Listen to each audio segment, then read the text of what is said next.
ফিরে আসছেন নেইমার। সুখবর ব্রাজিলের জন্য। আগামী অক্টোবরে বিশ্বকাপ বাছাই পর্বে ব্রাজিলের ঐতিহ্যবাহী 10 নম্বর জার্সি পরে মাঠে নামবেন তিনি। তাই ব্রাজিল ভক্তরা এখন খুশি, কারণ ব্রাজিলের এই ঐতিহ্যবাহী জার্সিটি নেইমারের অনুপস্থিতিতে যে অসম্মানের শিকার হয়েছে, এখন তা আর হবে না। আগামী অক্টোবরে শক্তিশালী দল চিলির বিপক্ষে খেলবে ব্রাজিল। বিশ্বকাপ বাছাই পর্বে ব্রাজিলের অবস্থা এখন খুব ভালো নয়, আছে 6 নম্বরে। পৃথিবীর ইতিহাসে একমাত্র দল ব্রাজিল যারা সবগুলো বিশ্বকাপের আসরে খেলেছে। বাকি যত দল আছে, আর্জেন্টিনা, স্পেন, জার্মানি, যাদের কথাই বলুন না কেন, তারা সবাই একবার না একবার হলেও বাছাই পর্ব থেকে বাদ পড়ে মূল বিশ্বকাপ খেলার যোগ্যতা হারিয়েছিল।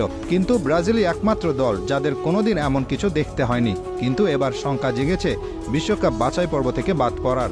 আর তাই এমন সময়ে দলের প্রাণভোমরা নেইমারের দলে ফেরার এমন ঘোষণা আশা জাগিয়েছে ব্রাজিল ভক্তদের মনে। কারণ নেইমার কি জিনিস সেটা সকলেই জানে।